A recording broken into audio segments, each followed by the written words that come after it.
How could you? She can't be dead. Misery Chastain cannot be dead. She died. She just slipped away. But her spirit is the important thing, and Misery's spirit is still alive. I don't want her dead! I want her! And you murdered her! Welcome to Now Playing's review of Misery. Would you have dinner with me tonight to celebrate Misery's return?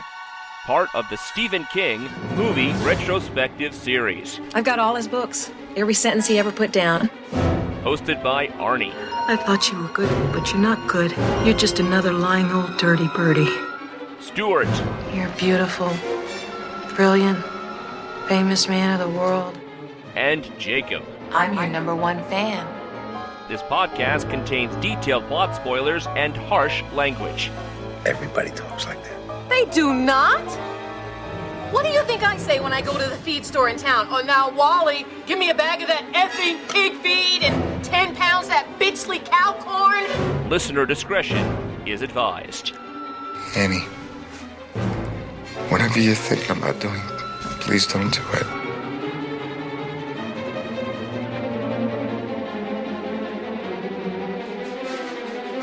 Today, we're talking about Misery, starring James Caan, Kathy Bates, directed by Rob Reiner.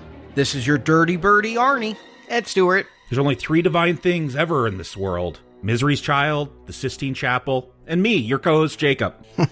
Happy New Year! Almost. We're rapidly approaching a new decade, and what better way to ring it all in but with our last Stephen King podcast of 2019. It's kind of been a big year for going back to King. And tomorrow we'll start the 30th anniversary for Misery, coming out in 1990, and in the past 30 years, or really since Carrie came out in the 70s, Misery is the only Stephen King movie to win an Oscar in one of the major categories. Shawshank Redemption? Nope. Ah, interesting. Yeah, I did get overshadowed. Forrest Gump took everything that year. You know, we are now rounding up to 60 installments in this franchise. We're that high? Yeah, 60 Stephen King movies or spin-offs. You know, maybe we shouldn't blame him for Mangler Reborn. Yeah, Corn 2 through 11. Yeah, some of that work is bastardization, but you get my point. It's a lot of movies based in part on what he's written,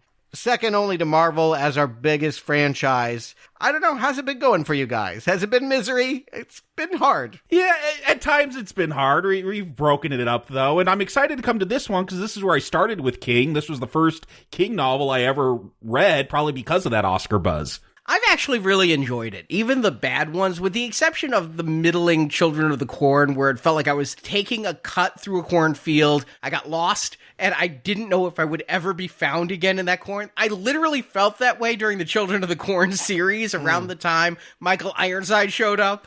Will you get out of this retrospective alive? But other than that, even the bad movies, I've enjoyed seeing because I've enjoyed reading the short stories, reading some King I hadn't read before, researching it for Books and Nachos, which is coming back this year, I'm happy to announce. Okay, cool. And seeing how they try to interpret it to the screen, be it a Bollywood version of a short story, which we only talked about in tandem, but I watched it, or the Mangler 3. I've really enjoyed going through King, even if I haven't enjoyed many of the movies. I feel like it's peaking right here in this moment. If I can just go ahead and say that. There are a lot of books that we're going to go beyond that I have not touched. I don't really know. To me, this is the classic King period. Carrie to Misery encompasses my fandom of Stephen King. It was where I focused on. It was the time in my life when the books were coming out that all felt important and were getting adapted. What he put out in the 90s, I don't know a lot about, and I just sense that this is the last big title in his bibliography. Everything that comes afterwards is kind of for fans only. It kind of feels that way to me as well. There's definitely, I think, 3 stages of King's work. And there was the stuff when he was stoned. Let's just put it there. I think stoned is putting it nicely. Mm-hmm. And Misery is near the end of that period. And I was still reading King after that. We're going to talk about The Dark Half and Needful Things, both of which I read as they were new books in the very early 90s. See, and I stopped with Tommyknockers. Right after Misery, Tommyknockers, and I was like, I hate this. I don't want to do this to myself. I kept on reading, but I knew they felt different. By the time I got to like Dolores Claiborne and Gerald's Game, everything had a very different feel to it. And then after his car accident, I feel like we entered a third stage of King's writing. So I think that Misery, to many people, is the end of the glory years. But King continues to be a top-selling author. Now, books don't sell as much as they used to, but it's incorrect to say he's a product of the 80s, but it is correct to say he's the biggest author of the 80s, and he continued to be an impactful but not the biggest author in the 90s and beyond. And it does seem like almost any artist, music, books, films, your first decade tends to be the ones filled with the most important stuff. Not always. I mean, I don't want to rule out old age and knowledge and like a fine wine becoming better. I'm not even saying King didn't become a better writer. I don't know. All I'm saying is he became less important to me. When Misery came out, it was at the end of my Stephen King fandom, and I had no idea.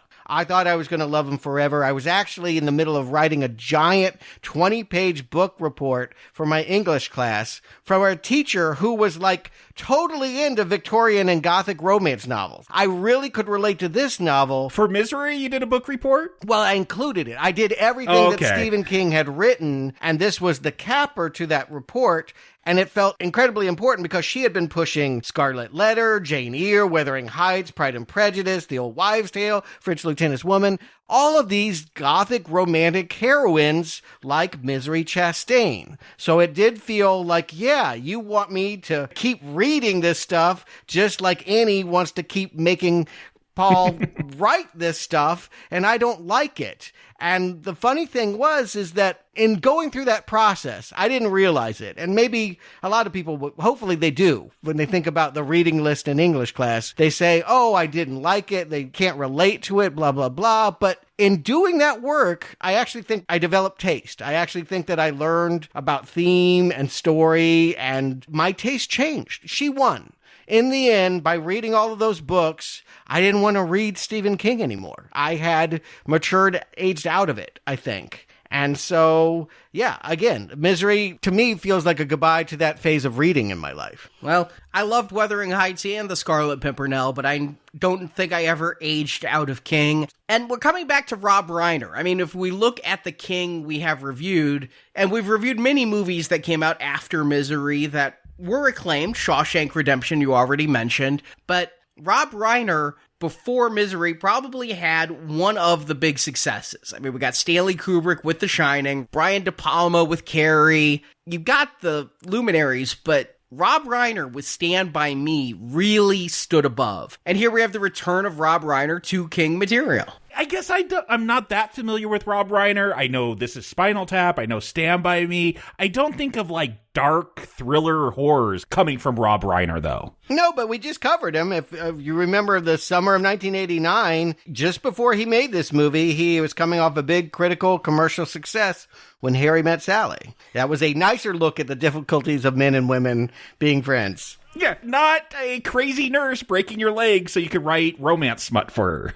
Agreed. Rob Reiner had to fight for a long time to get out of the image that he was Meathead, the character he played on a sitcom All in the Family. And so almost every movie was him proving himself again and again. See, I can direct with Spinal Tap. And yeah, see, I can have heart with Stand By Me. And see, I do know something about human beings and relationships with Harry and Sally. And yeah, this is a new part of that evolution. Yes, I can do more than make you laugh. I can scare the hell out of you.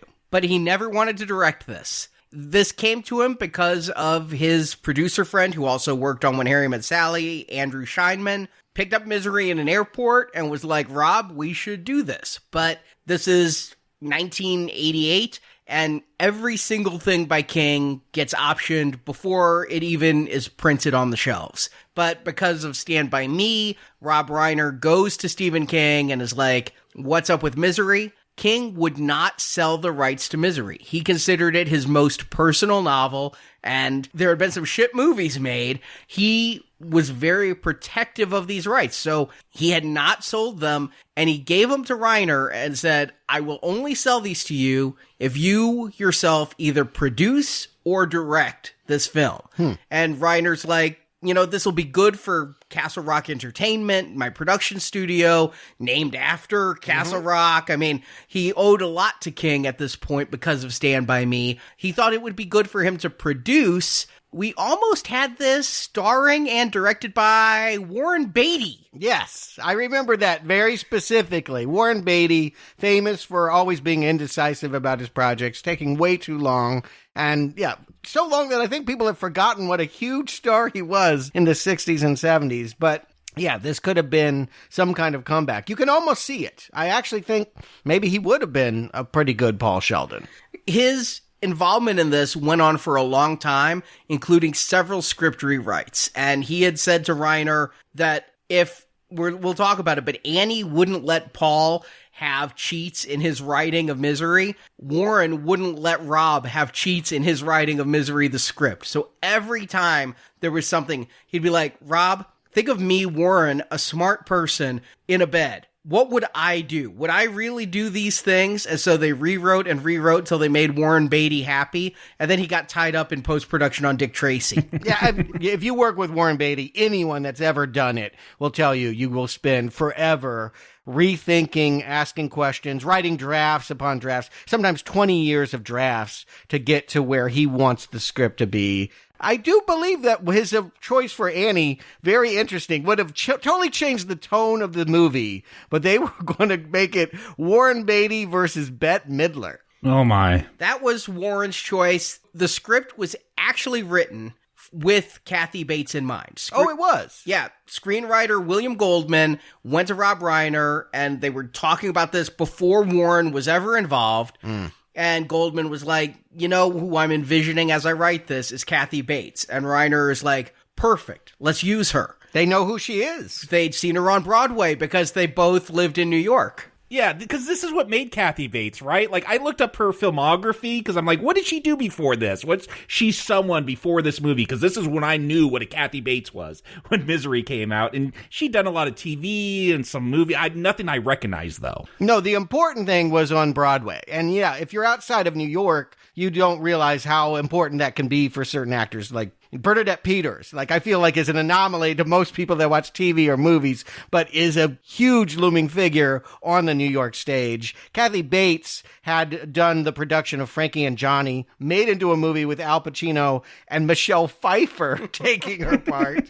Well, obviously it was supposed to be a more traditional waitress role, and Kathy Bates apparently killed it on stage. I believe she got the Tony. So I can see that they thought, hey, we can take this unknown who is playing an average person, and she can bring that average exceptionalism to a movie screen. Yeah, so they did look at other people as they were doing casting, but it was written with her in mind. And when Beatty left, they were like, we want her. Part of it was they wanted a known actor to play Paul, because they said people know Stephen King.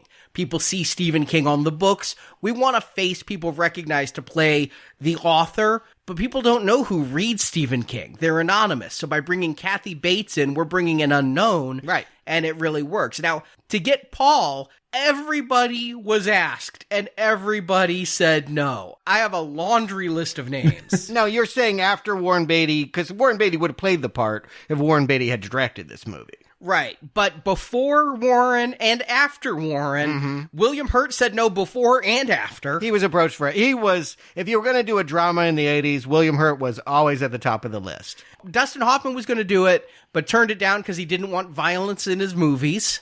Huh. He doesn't do violence? Oh, okay. Isn't he the guy that has his teeth extracted by Nazis in Marathon Man?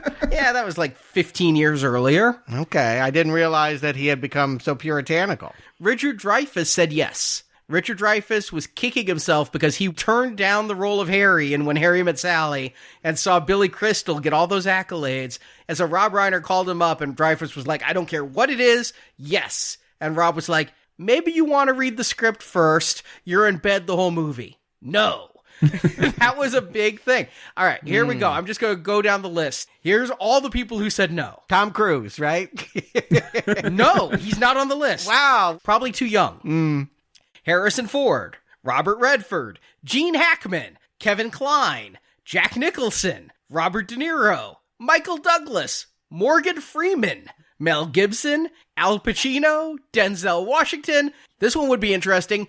Bill Murray. We'll talk about this guy a little bit later. Bruce Willis said no.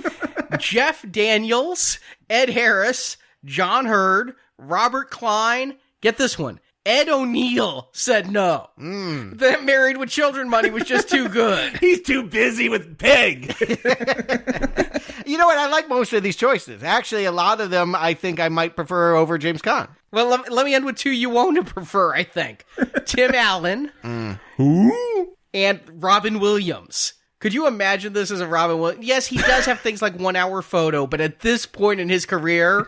Yeah, that's a confusing choice. I won't say it wouldn't work. But you worry about someone like him or someone like Bette Midler. They're just known for comedy too much for it to play as... Just, like, it would end up making this project feel very campy. Like we would be laughing when the leg gets chopped off. But a lot of these, you say Bruce Willis and Mel Gibson, they kind of have the James Caan problem for me. We'll talk about this character, Paul Sheldon, but I feel like they should feel somewhat helpless at the beginning. And these action stars, that's the wrong way to go, in my opinion. Mel Gibson, I think, is perfect for it now that I realize his love of torturing himself and self-flagellation. Him starting broken and bloodied and things, I think would have been right up his alley. James Caan was a weird choice for me. I did see this movie in 1991 when it was new on video. I didn't see it in theaters, but I had only seen James Caan in two other things in my life at this point. When I was a real young kid, I saw Brian's Song, and no, I didn't remember it when I saw Misery.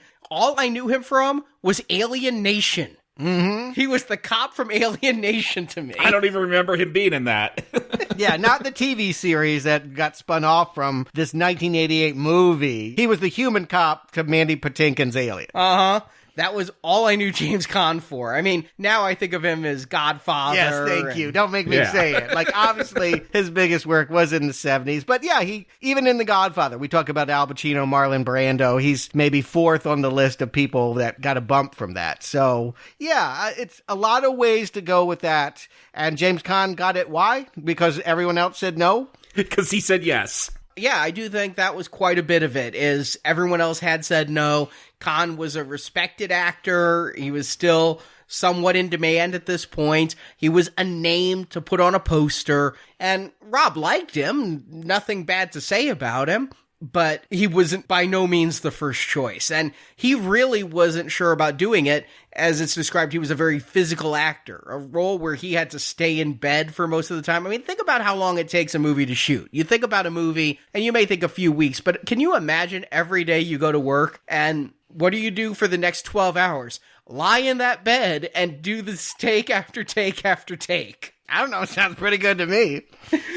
I could get used to that. I know what you mean, though. Yes, actors, certainly with physical transformation and what have you, they want to be able to use their body. It is, I would almost say, a Hitchcockian exercise to have such restraints put on you. It suddenly makes it a real challenge of how do I make claustrophobia and bedriddenness something that's interesting. And it's funny you mention Hitchcock, because after all the time with Warren Beatty, Rob Reiner had become close to this project. It wasn't lack of other director options, but he'd spent so much time with Warren and with Andrew Scheinman and William Goldman. He'd talked about it for so long. Rob Reiner was finally like, I relate to this. For reasons you said, Stuart, is because this movie was about an artist trying to break away from what he was known for. Paul Sheldon is tired of being known as the writer of Misery.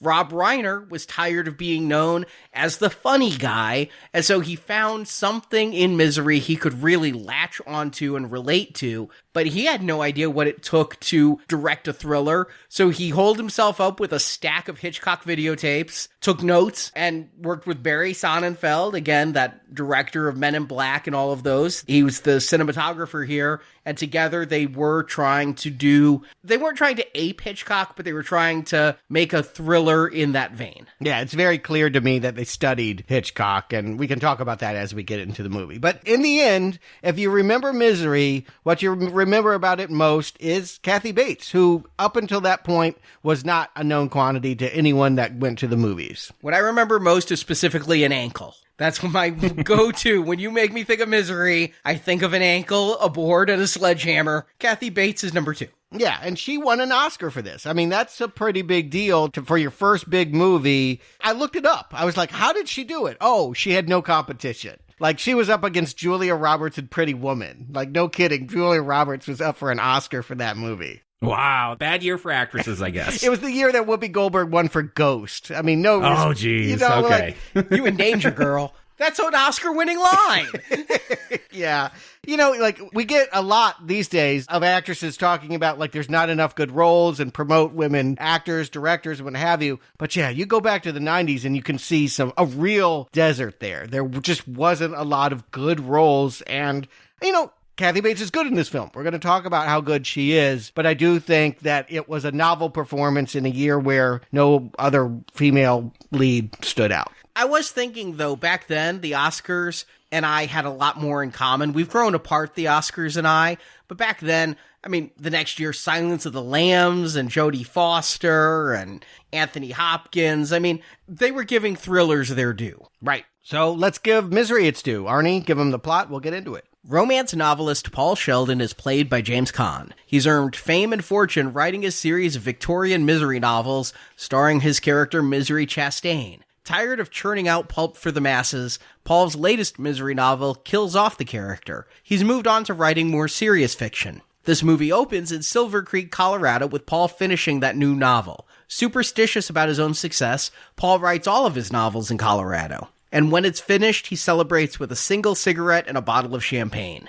Completing that ritual, Paul drives away from the resort, but a blizzard is hitting Silver Creek and his car goes off the road. Paul would have died had he not been followed by his number one fan and stalker, Annie Wilkes, played by Kathy Bates. Annie rescues Paul from his ruined Mustang and takes him to her house where she nurses him to health. Initially, she's elated to have her favorite author in her home, but it becomes clear very quickly she isn't quite right in the head. As Paul's number one fan, Annie first asks if she can read Paul's new manuscript, but she gets angry with him at the profanity used in the book. Things take a turn when Paul's latest and last misery novel is published. Annie reads it while Paul convalesces, and she can't handle the death of her favorite character. She reveals to Paul no one knows he's there. She forces him to burn his new manuscript and to write a novel just for her. Misery returns. Paul does, all the while calculating ways to escape. She discovers he left his room and makes sure he won't do it again by taking a sledgehammer to both his ankles. Local sheriff named Buster, played by Richard Farnsworth, continues his hunt for Paul. Eventually, he goes to Annie's and hears Paul, so Annie shot the sheriff. Knowing others will come looking, Annie plans a murder-suicide with Paul, but Paul teases Annie that the new misery novel is nearly done. She lets Paul finish the book, but when he does, he burns the final pages instead of letting Annie read it. Then, while she's distracted, he bashes her in the head with the old manual typewriter she gave him to write with. After a struggle, Annie is killed, and we flash forward 18 months later. Paul is back in New York and has a new novel, beloved by critics, but he's still haunted by visions of his captor. As credits roll. I don't remember the novel if it took place in Colorado, but that is something that stood out to me. No, Maine. That's where Stephen King's supposed to take place. Yeah, he did write it in Colorado. Remember, The Shining was in Colorado. He used to live in Colorado. And I do remember struggling with misery because Annie doesn't turn into a supernatural creature. I'm the opposite, Stuart, because this is the first King I read. It always stood out to me as something very different because, yeah, there's no demons or ghost dogs. You don't associate Annie with your typical King villain. Yeah, and that was part of the struggle. And again, these things come out. I didn't really know what it was about. The book cover just showed a silhouette of a woman holding an axe and a guy in bed. And I imagined that there was going to be, I don't know, yeah, she's a serial killer or something. I imagine something a lot more bloody. And the shock of the book that they will not even address in this movie is that they spend a lot of time showing the actual prose of the romantic fiction, that we will actually see Sheldon craft some certain scenes and certain moments. I couldn't appreciate at that time how clever that was. The fact that we were to understand Paul's situation being in a claustrophobic environment, being tortured, actually changed the prose to be more gothic. I just didn't have that literary savvy. To me, I'm like, why do I want to read about a boring book when I want to see a woman with an axe? See, the way I picture it, I don't remember the book that well, like when it went into the prose, but watching this movie again, it feels like these are dime cheap romance novels that he's writing, just those trashy novels. But was it more like, you reference Wuthering Heights and that Victorian era stuff, was it more like that? Well, here's the thing. We don't read the previous novels. We have it inferred that it was a plucky colonial woman kind of heroine, something from Little Women, a can-do woman that persevered in the face of melodramatic plot twists. And so this one feels different because, well, she's got to come out of the grave. It's like she's dead and she's got to be like buried alive, and then all of that, it just ends up being more gothic and more like a Wuthering Heights or Scarlet Letter. The thing that I would equate it to was, for me, Gone with the Wind, because it was about a woman who had one man but had a secret love for a man who she can't have, and all of this back and forth. And when I read Misery back in the day, I hated these passages. It felt like King was padding it. My equation would be, I thought the Misery prose in Misery was the equivalent of the Tales of the Black Freighter stuff in the Watchmen book. I was going to ask you that.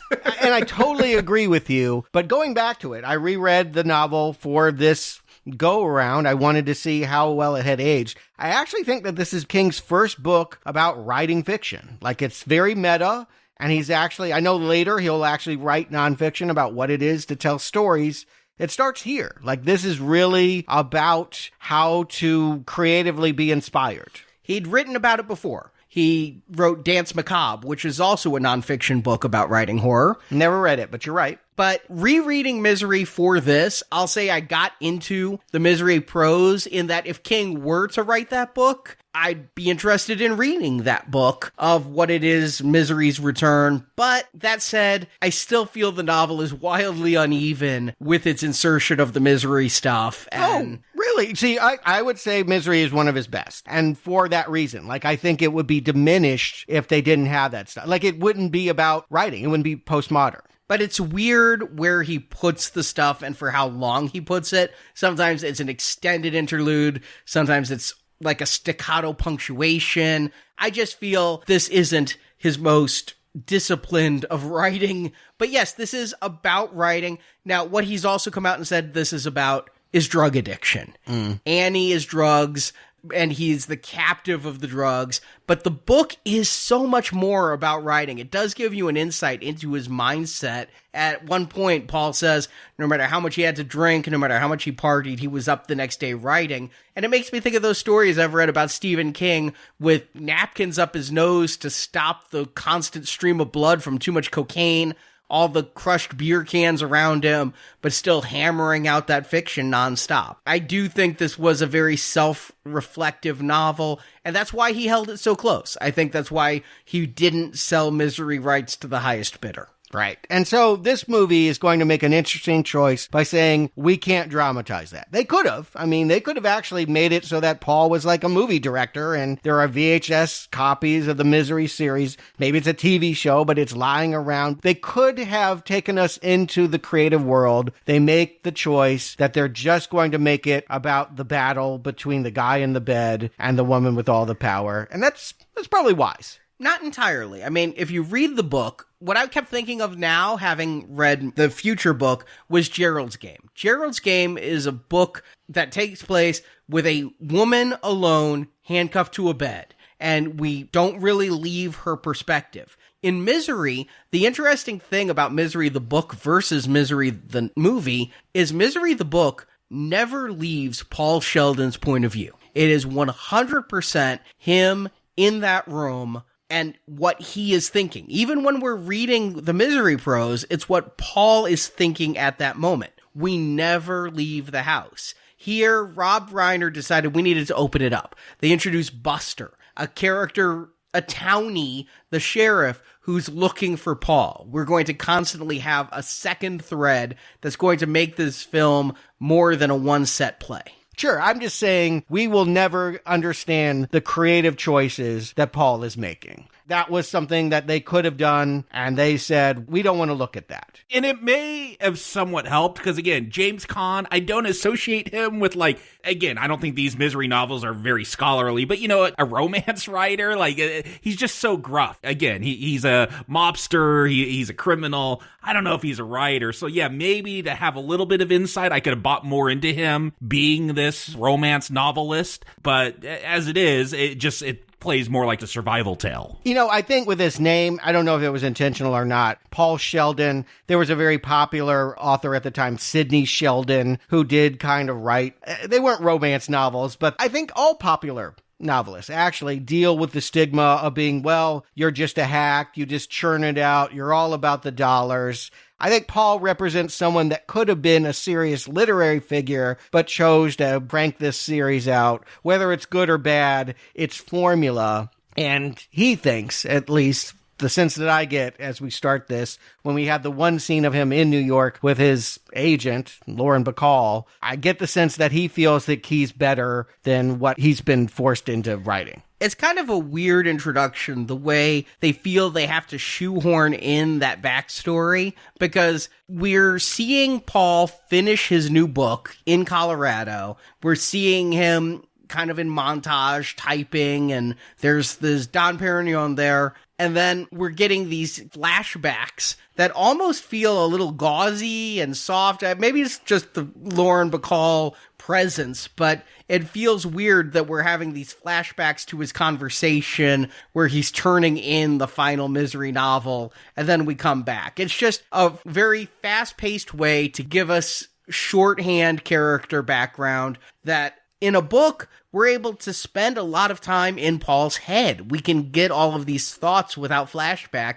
In a movie, I'm glad Rob Reiner decided, you know, let's keep this short, 1 hour, 45 minutes. It's going to be pretty fleet, and we're going to have to tell you what Paul is feeling in this way, because we're not going to be able to have an inner monologue. Well, what I get is you could just see it in the book covers. That's what I kind of love. Film being a visual medium. You can't judge a book by its cover. Oh, yes, we can. Oh, I'm judging him by these book covers. That's the only thing we have here. And so in The Office, what has been his fortune are these 8 novels, and we see the covers for all of them. And they do. They just look like, they're not Fabio. Like, they're not quite that bad, but they're close. They're close, and you get the sense that, yeah, it wouldn't be something I would enjoy. It wouldn't be something, well, maybe my English teacher would enjoy, but she wouldn't assign it to us. And it's important to understand that he has written a new Misery chapter that kills her off. We need to know that, because that is a ticking bomb that's going to go off when he falls into the captivity of Annie, who hasn't gotten her hands on a copy of Misery's Child yet.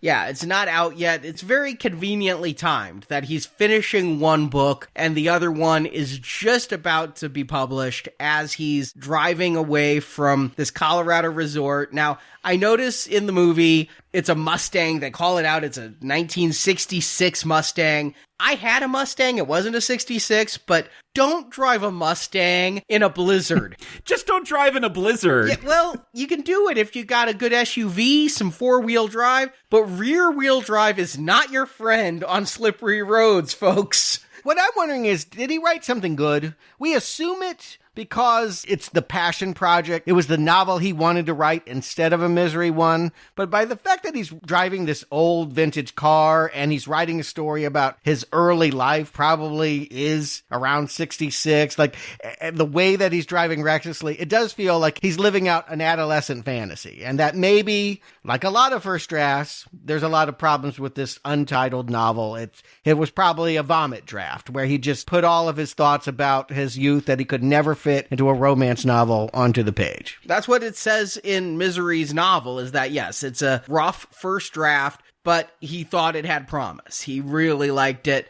Is it any good? Who knows? I mean, at the end of this movie, we're going to see he's getting acclaim for something, but we never know what he wrote. We just know he didn't write about this experience. Did he rewrite this untitled manuscript? Did he have another idea? We're told he can be a good writer. I assume that he did revise it. You know, this draft will be burned. We'll find out that he can't hold on to this one. He writes on a manual typewriter, which in 1990 wasn't crazy. No. I learned around this time to type on a manual typewriter. I took typing in high school, and it was on typewriters. Yes, exactly. I can't imagine a manual typewriter in 1990. I could imagine electric typewriters, but yeah, the thing that is driven home, I think even in this movie, is he's superstitious. He had success with his first book, which he wrote there. He wrote on that typewriter. He was driving that car. He had the cigarettes. He had the champagne. And you hear this with sports players. Like, we're having a winning season. I'm not washing my underwear. Gross as hell, but people do it. And so that's where he is trying to keep all of that. So I'll go with that he has a manual typewriter. It's convenient that he never made a copy of the book. Well, yeah, I mean, it's convenient, but I also think you're right. It's fresh out of his mind. He's racing home to go give it, I guess, to his publisher. I mean, I don't think he intends for it to be a single copy just yet, but they established later that he had a superstition, and there's something about the satchel that he puts it in, and all of that. But you're right. It speaks to someone that has been writing the same way for a very long time. And this story, if you look at it as the story of someone developing a creative instinct, is about throwing out old habits and adopting new ones. Listening to an editorial voice, which in this case happens to be the number one fan, Annie Wilkes. And we pretty rapidly get through a car crash. This isn't where the focus of the movie is, kind of lackluster in the swerving of the car, but it's well filmed in the midst of the blowing snow, this large body pulling him out of the car, lifting a body over her shoulders and just carrying him off as the snow obscures the lens. I always wondered, and it's pretty clear from this repeat viewing of the movie, I saw it only once in theaters back in 1990, but I thought maybe there were clues to the idea that she might have caused this wreck. We do know that she was hiding out at the lodge, kind of spying on him. She will confess to that, but as far as I can see, there's nothing in the clues to say that it was his fault. He was driving recklessly like a teenager in a snowy, swervy, bendy Colorado icy road, and that's why he ended up in her possession. It was his own fault and not hers. I didn't remember that either. When reading the book, when watching the movie, it's awfully convenient it wasn't caused by her. Given that she admits to stalking him, she knows where he writes, she goes there and just stares lovingly at the light from his room, and that she was following him since he was leaving, and she was just tailing him, that she did nothing to cause this accident. It feels like she would have. Right. We have to see it more as the hand of God. It's just fate brings him together with someone that he's actually been trying to avoid, that he has been taking for granted, the paying customer that actually loves what he hates churning out. And this is one thing I do buy with Caan is the way he plays Paul Sheldon, where it's like, oh, great, my number one fan. Look, I've been to a number of Comic Cons, and like writers and artists, sometimes they're not the most sociable, but they got to play the game. They want to make money. They want to make contacts. They got to go to these conventions. They got to shake the hands. But every once in a while, you'll meet someone you really admire, and you can tell, oh, they don't like this. They are a private person. They'd rather be in their studio, penciling away by themselves, some comic. So I do like that about Paul Sheldon, the way Caan plays him here, where, yeah, here's your number one fan. He's like, oh, great. Like, that's not a good thing for him. He's not excited about meeting fans, rubbing elbows, shaking hands. Yeah, I think of James Caan as being cranky, as just being kind of yes. difficult, like, I don't like this, I don't want this. And I think you need that. I mean, some of the other choices you mentioned, Arnie, William Hurt, the reason why the 80s loved to use him was he always played the asshole yuppie, and yet he had a way to connect with audiences. Audiences still liked him, even though he always played a jerk. And I think that's the balance you want to strike here. You want Paul Sheldon to be kind of a jerk, but you still want the audience to be with him when he's tortured and not actually rooting for Annie to hurt him. So that's the balance they're striking. I do think there are probably actors that could have been a little bit better at it, but yeah, Caan is okay. You have to put a lot in the actor here. The script, this is one of the closest movies to King's books that we've covered. I mean, yes, it's an adaptation. It's an abridgment. They added the sheriff stuff, but some of the dialogue is straight from the book. A lot of the setups are straight from the book. And in the book and in this movie, we're not given a lot of character. We know this guy wants out from writing. He talks about ex-wives and things like that, but we're never given a reason to care about him other than the predicament he's in. And so the actor has a heavy lift here to bring the charisma to it. And I think Caan does well. I think actually Caan does not get the appreciation he deserves for this role. Kathy Bates has the flashy role, but Caan gives everything here. Much like Mark Hamill with Yoda, where you takes the human performance to sell you the Muppet is real. James Caan is giving everything to Kathy Bates. Everything she sells is his reaction that sends it home. And there's moments that I really like. Every time he has to pretend like, oh, I really do love you, Annie. It's so great. You know, like I could tell Caan is not into it. Like, and I get that from his portrayal. But Arnie, do you care about Paul Sheldon in this film because of Paul Sheldon? Because for me, I care about Paul Sheldon because he's like a puppy that's being tortured. I don't necessarily want to own animals and have to take care of pets, but I don't want them tortured. Like, I feel bad if they're getting tortured and I want to save them from that bully that's hurting them, but it has nothing to do with the actual object that I'm trying to save. And that's how I feel about Paul Sheldon. Like, he's an abused animal and that's why I care about him, but there's nothing about his performance directly like where I'm like rooting for Paul Sheldon to win the day. And even beyond that, I would say what I want to see from the actor is the dawning realization of when they know they're in trouble. And I don't feel like I always know where Caan is at. Like, it's Act 1 before he really realizes the level of danger he's in. It's a gradual, first he just realizes, oh, I'm in a bed, it's not a hospital, and my legs look really, really bad. And then slowly but surely, he's going to get to know that this woman that claims to be a fan doesn't seem to be too actively bringing in medical professionals to deal with this situation. I think the first sign, because what's weird in thinking about this movie is when I watched it, I'd seen a lot of trailers for it. I'd seen TV commercials and theatrical trailers. I knew what movie I was in. I knew what Annie was going to be. But the movie's going to hide that from you for a period. You know, it would be hard to sell this movie if we didn't know Annie was a psychopath. But it would be so interesting to go into this movie 100% blind and wonder where it's going.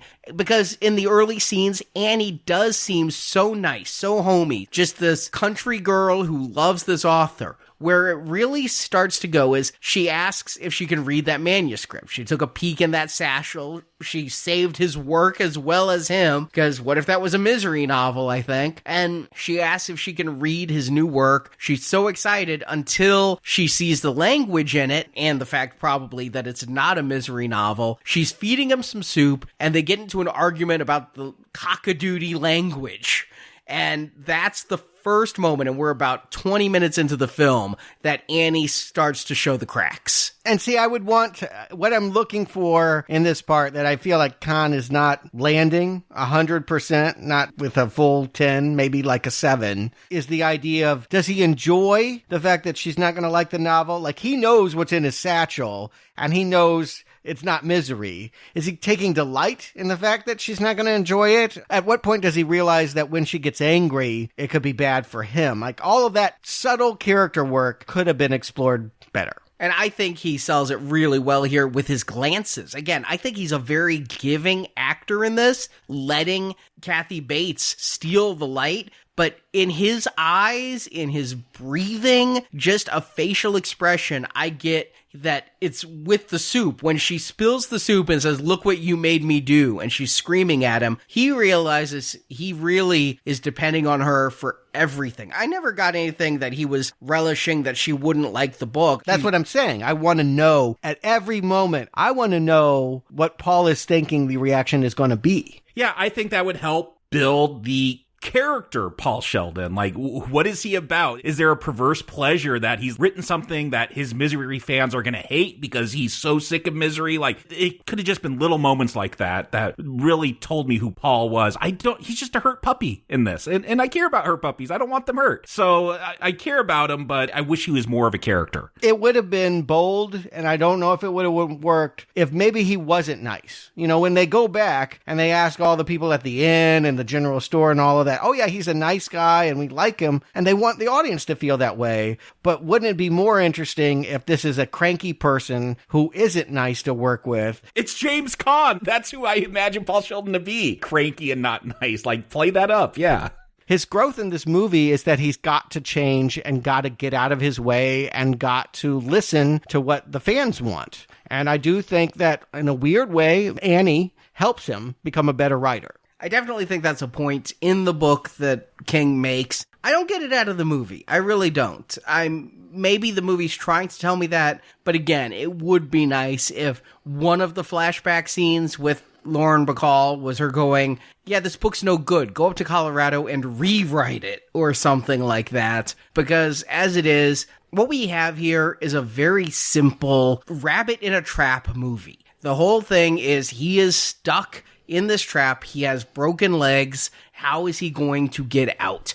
His writing is merely, and the book calls this out, it's 1001 Arabian Nights, where the sheik was going to kill his bride, and the bride kept telling the story night after night and keeping him interested in the tale so that she didn't get beheaded. And here, his writing is merely the carrot he dangles to keep her happy and to keep himself from being punished. I tend to agree with her that he probably dispatched Misery Chastain too quickly, out of a need to say, I don't want to do it anymore. I mean, come on, 8 books. Well, yeah, not quickly in that sense, but in the fact that I'm all of a sudden just going to kill her in childbirth just because. Yeah, I can understand how upsetting that would be if I were a fan of anything and all of a sudden the creator just said, dead. I mean, yeah, you'd be mad. Now, I mean, hopefully you wouldn't be psychotically mad and threatening the person's life, but you would be mad. Yeah, you just take to Twitter and complain on there and attack them personally. Well, this is all pre-internet.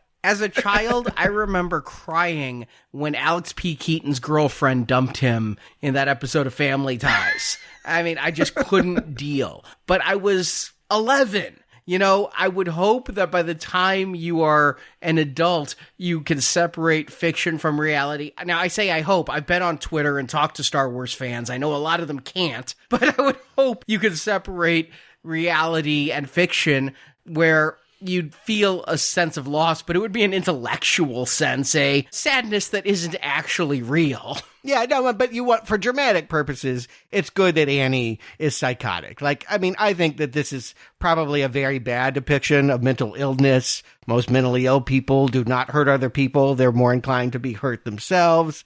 And so this feels more like a parody of, if you remember, Nurse Ratched from One Flew Over the Cuckoo's Nest. That's really what Kathy Bates is kind of doing here. But I'm trying to make the point that I think that she speaks for us as anyone that have been fans of something and then felt let down by the creator. Yeah, my memory was that she was just a crazy fan. And I think that would be a great way to go. Someone that otherwise is mentally there, but they just get caught up in a fandom and go crazy when it doesn't go their way. But watching this again, I'm like, oh yeah, she is mentally ill. Like, it rains and she gets depressed and she's just going to leave while Paul's suffering because, yeah, she's got the blues. And the Blu-ray has some wonderful bonus features where they brought in clinical psychologists to watch the movie, and they actually diagnose her. She's bipolar with borderline personality disorder. Yeah, that's what I would have said. And they show all of the classical symptoms. She's not just crazy person written crazy. The way King wrote her and the way that Reiner and the writer here adapted her follows patterns of realistic mental illness. Now, Arnie, I look forward to when you get to this on Books and Nachos, but my memory of this was, what I remember thinking even at the time was, this was King responding to the reception of Eyes of the Dragon. Oh yes, very literally. Yeah, King had tried to go in the fantasy novel direction, and it didn't sell as well, and so he perceived that rejection as Annie. Not just it didn't sell as well, but fans were, we don't like it when you don't give us what we want. And it's not like King was sitting around wanting to write a million fantasy novels, but he... Well, he did. I mean, how many Dark Towers are there? Yeah, he had already started that. Well, the weird thing is, Eyes of the Dragon is tied to the Dark Tower and the Stand. Of course. And so the people who read The Gunslinger and all of that, which was 3 books in, I believe, maybe 2, but close to 3 books in when Eyes of the Dragon came out, it would have been more receptive. But the Dark Tower books weren't mass published. They weren't put out by Bantam and Del Rey and his other publishers. You couldn't just walk into Walden Books and pick them up as a new release. And so here, Eyes of the Dragon, which was a major release, skewed different. I remember not liking it. I was 12 years old when I read it, and I read every page, but dutifully, not avidly. Yes, I remember being underwhelmed as well. And some of that is my own ambivalence towards the fantasy genre. And some of it was, I don't think King is probably one of the best. He's not Tolkien. He wrote it for his very young preteen daughter, so she could have something to read of his that she liked because she didn't like horror. And then, like the Bachman books, King's like, I wrote it, it's good enough to publish. Yeah, I'm sure there are ideas King has never published, but it does feel every idea ends up going out, whether it's truly vetted or not. And so he put out something that was different. It was rejected, much like Paul here has tried to go in a different line. And now Annie wants him to burn that book and get back to the business of writing Misery Chastain. And we continue to see the amazing performance here by Kathy Bates as she comes in and she's happy, then she gets angry, but the real first breaking point comes about 30 minutes in, where she has read The Death of Misery, she's shouting at him, and the next step, what's she going to make him do? Burn his book. Yeah, it's very clear she projects, like Misery is her. Misery, from what I can gather, is a common character who has somehow travailed in the face of impossible odds and found love, something that Annie has not, or at least we don't know enough about her yet to make a prediction. Well, and it does feel like she knows that she looks like Kathy Bates. I mean, I don't want to be mean, but, you know, every time Paul will try to kind of flirt with her to get on her good side, she's like, oh, I know you're just joking. You're just being nice. I know I'm not that great. Like, so yeah, I could see someone wanting to get lost in these romance novels. To be honest, I'm surprised how cute Kathy Bates is here. Agreed. Yes. I had to look up how old she was because, yeah, now she just seems like an old woman. They don't over-dramatize any of her ugly qualities. If you remember her that way, it's because of the way that the performance comes across as so large, but not in her physical transformation at all. No, she's definitely a little dowdy. They dress her school-marmishly. Oh, yeah, that, I don't know what that's called, but whenever you have those lace collars on those black frocks, it's like something like the stereotypical grandma would wear from last century. You know, she's chubby, but she's actually, I think, rather attractive compared to King's depiction, where it is like a troll that crawled out from under a bridge and is so hulking and tall and large in every way. But you know who we have to credit is also Barry Sonnenfeld. He gets that wide-angle lens going, not quite fisheye, but we're distorting her features. We're close up in on her eyes, and it's only done during her rages. Yeah, I like the cinematography when she's raging and it feels very claustrophobic. She's in the center of the screen and it's just her. She's like taking up the whole frame. She's almost yelling at you, the audience. But yeah, I love it. Oh, very much she's yelling at you. Everything's up angle, so extreme. It's almost up her nostril because it's point of view Paul. You are the person in the bed. She is raging at you, the viewer. And this is really ahead of the curve. I do feel like in the 90s, we explored the nature of celebrity a lot with the OJ trial and everything else. But this is a story about a celebrity now the captive of the commoner and the resentment that comes from someone being famous and someone being unloved and unseen. And that's really the battle here. That I think one of Annie's best moments is when, sometimes she can be played. Sometimes Paul can prey upon her and see her loneliness and be like, hey, let's have dinner. I'm going to charm you. And you see that it has an entire intoxicating effect on her. And sometimes she'll just level with him and say, like, you will never understand what it's like to be common. You'll never get it. You don't understand my pain. And I think that humanization is why you should celebrate Kathy Bates' performance. Sure, it's fun to watch her go big and swing axes, but it's the fact that she can ground this character and not make her as over the top as King would like to make her.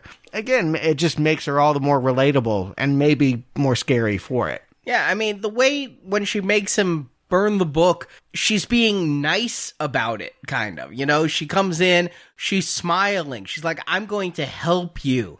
Help me help you. Here's a match. Burn your book. And again, I'm not even convinced that she's not right. You know, like that maybe like this first draft does need to be completely thrown out and start over again. I mean, that's the interest. When you think of this as the story of being creative, yeah, sometimes you have a vomit draft and you go, well, thank God that's out of me. Now I can actually write the novel. Yes, but I believe King. In fact, he said in interviews, one of his greatest fears is losing one of his books. And I think if there was a burning fire, he would save his children first, but he'd go in for any copies of his unpublished books next. That's why this movie is interesting, because it's essentially about a writer's relationship with an editor. And I don't think of King as someone that listens to an editor. That's why all his books are 600 pages long, but he's absolutely right. It's painful to go through that process. It's terrible to be told not every word that you put out there is great, and you totally need to hack this away and do this and that. We've done a book. We know what that's like. It sucks. We did. We hired an editor. And so the process is such that even though I recognize it's ridiculous and cruel and extreme, but again, I can't help feeling like maybe she doesn't have a point sometimes. I'm on her side in a weird way. And again, I think that King sees this as fans and as drug addiction. I don't think he has had to listen to an editor since he left his publisher because they took a few chapters out of The Stand. From now on, it's, yes, sir. What would you like, Mr. King? Absolutely, Mr. King. A turtle that saves the world? Sure, Mr. King. And it hasn't hurt his sales, which is ultimately the bottom line. You have to listen to people when what you do isn't working. And I could say all day long that King needs to shorten his books. The readership says, no, we like them long. So it's my personal opinion, and I'm pushing here. Obviously, King doesn't feel he needs an editor, and the readers agree. And now is when she starts demanding, you write Misery Returns. She even gives the title. Here's a typewriter I bought, here's some paper, and you're going to write this book, and then I'll let you go. Did she say, I'll let you go? I never got that. I never picked that up. She says, oh, you know, as soon as those phone lines are back up, I'll call the hospital, I'll call the cops. Like, she keeps making promises. And then at one point, she's going to finally just crack and say, no one's coming for you. But yeah, she does lead him on that wire for a bit, promising that she'll get help. But she has told him no one knows you're here before she gives him the typewriter. It's when she finds out Misery dies, she wants to hurt Paul back and says, nobody's coming for you. And we already knew there had been a scene of her going to the store, coming back with a book. She passed a supporting character, the sheriff, and makes no attempt to stop and tell him. We would already know at this point that she has got Paul exactly where she wants him, has no desire to share him with the outside world. And I love that shot. It's the one time I really feel Barry Sonnenfeld behind the camera doing this like 180-degree pan where the camera's moving one way and we're focusing on the sheriff, and it just turns, and in a moving truck going the other way is Annie, and now we're following on a tracking shot on Annie. I have no idea how they did that without computers. Yeah, this is all before that digital revolution. And let's talk about Buster McCain a little bit. Richard Farnsworth. He was also the star of the David Lynch movie, The Straight Story, and just comes off very naturally feeling like a sweet law enforcement cowboy kind of character here. I think that what they do with him is something that I've seen Hitchcock do a lot. When he has characters that are here largely to make plot mechanics go off, kind of an unfun, perfunctory role, he ends up finding thematic reasons for them. I always like the way that average people in Hitchcock movies, if you look at Shadow of a Doubt, we have a whole suburbia, or Vertigo, there's like this normal girl that isn't the object of James Stewart's obsession, always watching how the real world reflects the craziness of the thriller scenario, it allows Hitchcock to have some commentary about what's really going on, some social commentary. And I think that Buster and his wife end up kind of reflecting the thematic values of the Misery novels and the romances as he gets into the case and tries to solve it when state troopers believe Paul is dead. Richard Farnsworth I know from The Straight Story, but Frances Sternhagen is the one who I really enjoy here. We talked about her briefly in The Mist. I know her from Sex and the City. She played Bunny, who was Kyle MacLachlan's socialite mother in Sex and the City. She'd also be in Stephen King's Golden Year series.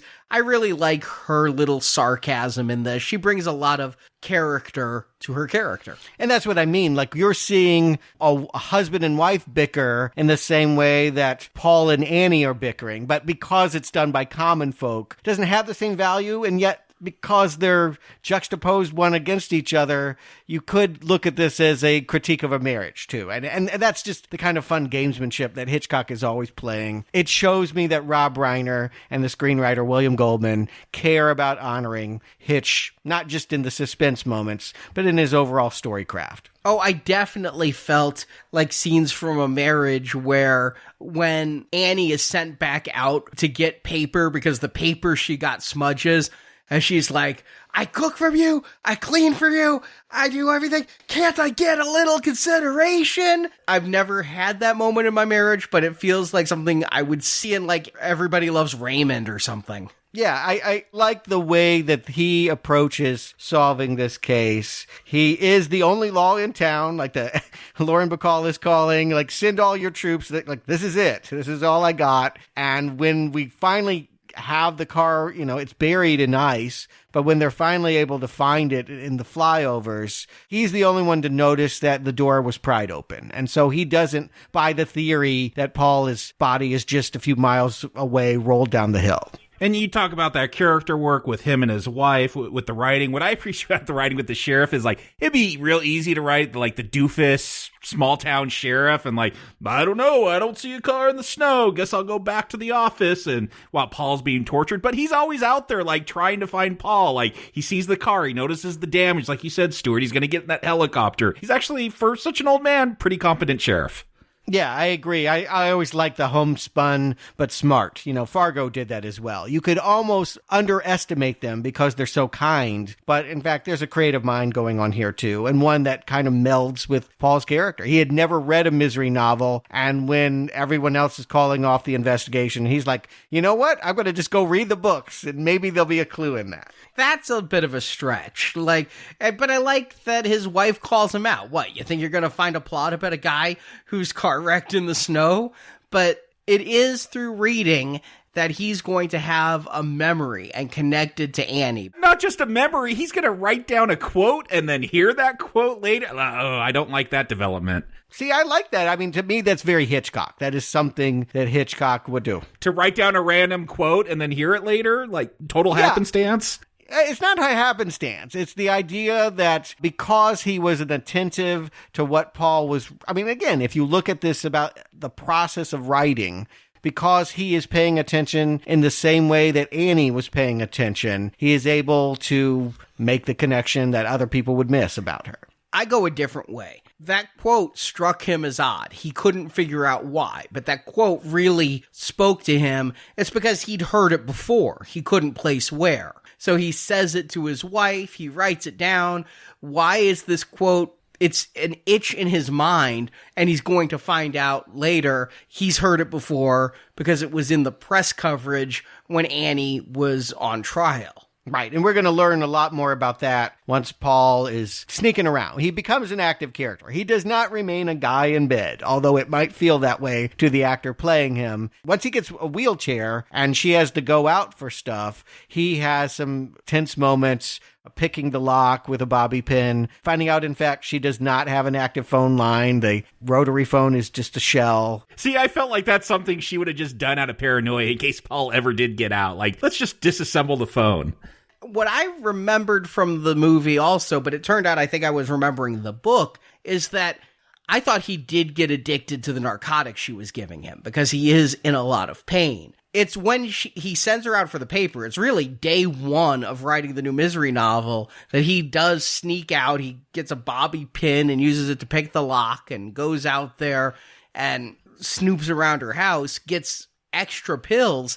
I thought he was going to wean himself off or go through withdrawal. No, in the movie, it's very easy for him to just start pretending to take the medicine, and he's storing it all up because he's planning on drugging her at some point. I also think there's just something funny about, for anyone that's ever had to face the blank page, you will do anything else in your house. You will wander around and do other things. The fact that this is him going exploring rather than buckling down and writing this Misery novel feels very apropos of the act of writing and the delays that writers do when they don't know how to proceed, when they're blocked. He's stumped. He doesn't want to write this novel. He doesn't want to bring her back. How is he going to do it? It's only axe to the head that he's even attempting it. And when he does bring her back, Annie doesn't like how she's brought back. And, I can really feel Annie's talk here because, again, when I was young, I would hate it when shows cheated. When you were young, we should invite her on this show.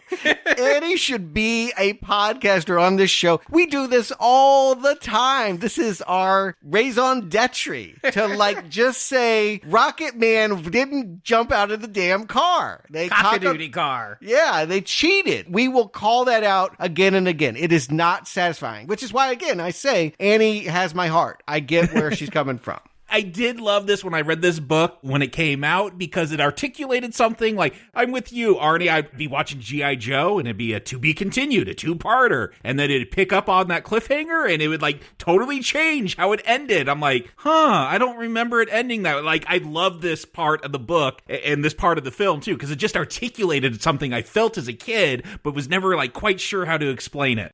Mm-hmm. Yes. He put Misery in the ground in his last novel, Misery's Child. That is where she must be at the beginning of Misery's return. And that's a very fair request. You can't have that suddenly she got an experimental blood transfusion and is fine. You have to dig her up. You can't do the JR shot was all a dream. That whole last season was a dream. I mean, I would go get the axe if he tried that shit.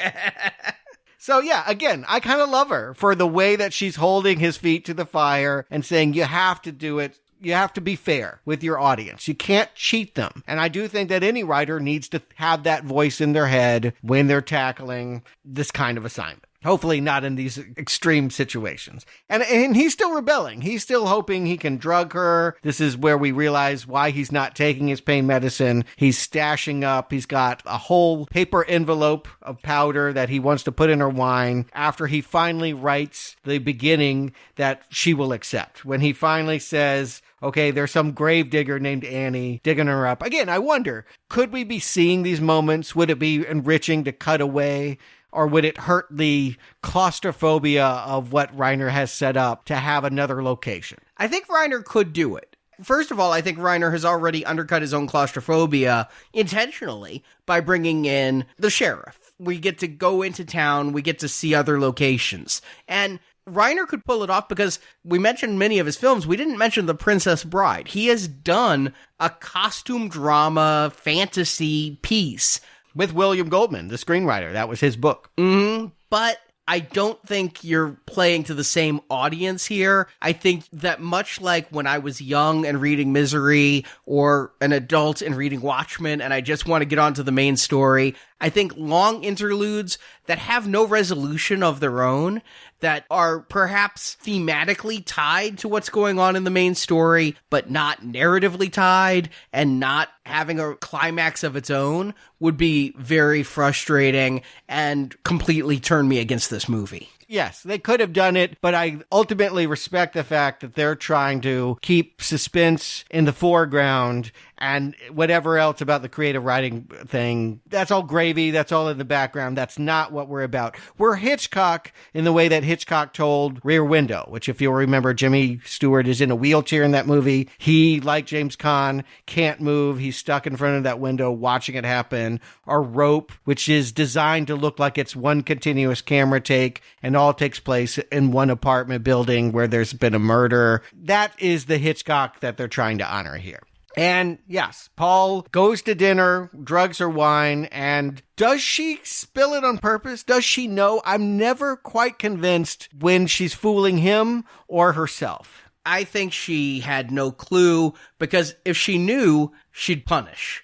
Or is it her mental disorder that makes her punish? That's the one thing, and again, why I like this performance. It's so sticky. Sometimes she's so smart, and she's so ahead of him that I think that the only times that she's cruel and attacking him are when she's overwhelmed by her emotions. When it rains and suddenly she can't help herself. But she knows that he doesn't love her, and she knows everything about her house. So if like a knife is missing or a penguin gets turned around, like she's going to figure it out. Yeah, I still don't think she knows he's drugging the drink. I think the way that entire scene is played, I think it's an accident. I definitely think Paul thinks it's an accident. And James Caan gets maybe his best moment in the whole film right there, where he has to just swallow his utter frustration. He was so close to out, and to just see this stupid accident take away days and days of squirreling away the medicine inside the pills, and he still has to fake this romantic dinner with her.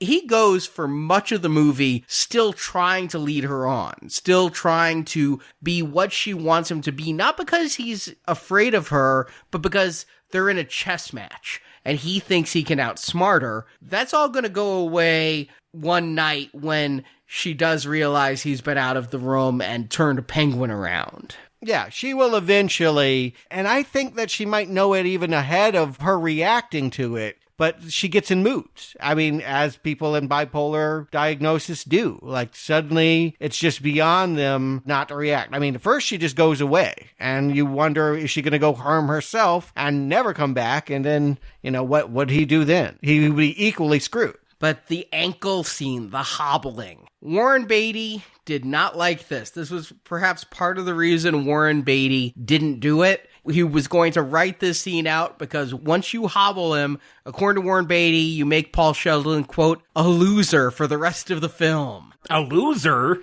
Warren Beatty they always talk about vanity. And again, why his movies end up being so expensive is that he will spend an inordinate amount of time lighting himself, always looking good. He just doesn't like to show him. Rare, I won't say always. Again, one of my favorite performance of his, he does look pretty scuzzy, but for the most part, yes, he likes to be the romantic leading man, handsome, eternally youthful. And so, no, he would never allow himself to be maimed permanently. And this is the scene that I think, Arnie, you say you think of this even before Kathy Bates. And I think that is somewhat true. Like, this is the scene that stands out, is when he gets those ankles smashed.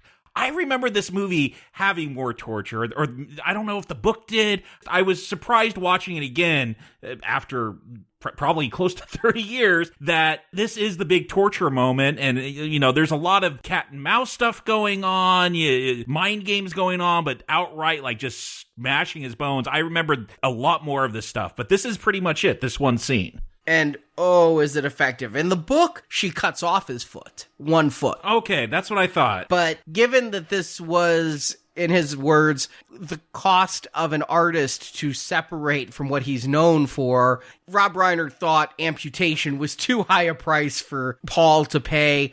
They use the same dialogue. The whole diamond mine speech is straight from King's prose. But no, here the hobbling is, we're going to get out a plank of wood, and I'll never forget my reaction the first time I saw that ankle turn 90 degrees when it's hit with the sledgehammer. To this day, that gets a physical reaction from me. My guts clench up when I see that scene. But the first time, I actually think I was sitting alone, and I just screamed in horror at what happened to that ankle. Yeah, so for some reason, the second leg doesn't hurt as much. Like, watching the first one, you are like, I can't process it. But, like, they don't show you the second one. You see the ankle bend, and it's so quick because they don't have the greatest special effects, but you see it bend, and then you cut away. For the second one, all you see is James Caan screaming. And from what I hear, they never even filmed the second ankle being bent. They filmed it so you'd get it with the first one. You don't need to see it twice. So here's my question, because before this, we talked about Paul going around the house, and we find out more about Annie's past. Why do serial killers always scrapbook their murders? her husband disappeared, and there was another nursing student that was smarter than her, and then she died, and then all these infant deaths at the hospital. Like, now she's not just mentally ill, but she's also a serial killer. Like, would this be scarier if she was just an obsessed fan, and that's why she's crushing his ankle, so he'll write that book that she wants, instead of giving her these, okay, she's got some mental illness, but now she's got some real crazy tendency. She is a mass murderer. Yeah, I think that what this signals to Paul is that if he had any idea that writing this book would free him, he now knows his fate. He knows, I mean, we would know that. I don't think that anyone watching this movie would conclude that she would ever put him in an ambulance and watch him drive away, that she's going to keep him forever. But I think for that character, he now knows. And she left it out for him. Again, I wonder if she didn't know he was getting out and around and said, here, I want you to know about me.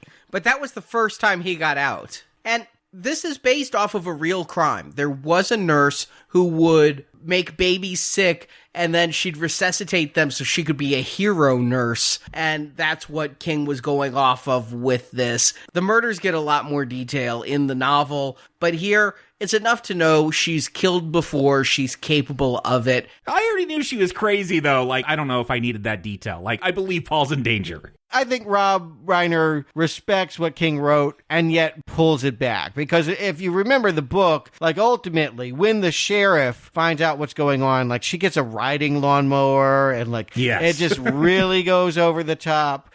I think that Rob Reiner hits all of the beats that King had in his story, but always humanizes. It just never gets into that operatic, over-the-top ridiculousness. It never goes lawnmower man with literally a lawnmower going over the sheriff.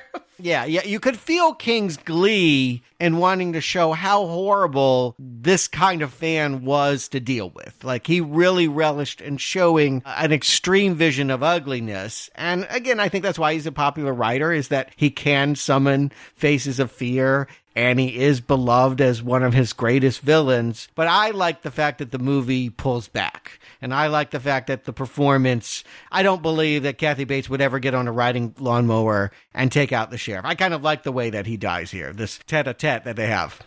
She does have a pet pig named Misery. I'm like, does she feed the sheriff to the pig? I guess that's Snatch I'm thinking of. Not sure, but I think that she realizes when the sheriff is there, they don't have much time left. And he, again, as you pointed out, figured it all out because there is a justice higher than that of man. I will be judged by him was a line that Annie said when she was called in court, when they were getting suspicious of the people that she killed. Again, you wouldn't have that plot detail if they didn't have that murder scenario, Jacob. That's why they got to retain that. She has a long history of being suspected by the law for doing nefarious things. She made a declaration that she stole from a Misery novel. And now because that sheriff has read that novel and just by chance saw her driving through town chewing out some other driver, he starts to realize he needs to pay her farm a visit. Yeah, I love that scene where he's in the house and she's trying to just be the perfect host and saying, oh, I felt a vision that I need to start writing the novels Paul Sheldon never will, and I need to pick up his work, making me wonder if her long-term plan is to keep Paul in the basement writing books that she will publish under her name so she can be the famous one. Yeah, maybe, or maybe she just, again, she is so quick. She's smart, and she knows that the sheriff, like, sees a typewriter and knows that she's been buying reams of paper at the general store, and she knows how that looks. She knows she's got to come up with a story. She's all too quick to tell that story and try to explain away all of the things that are mysterious so that it looks perfectly normal. Yeah, I like that she tries to spin the story that she's a writer now and she's taken that up, and she doesn't try to deny anything here. She just has a story ready to go. And look, don't drink no hot chocolate from Annie Wilkes. That sheriff, I think he just wanted to leave, but like she kept trying to push that hot chocolate on him. I'm like, you don't want that. I think he does know that. He's like, yeah, if he drank that chocolate, I'm 99% sure that it was laced with poison and he would fall down dead.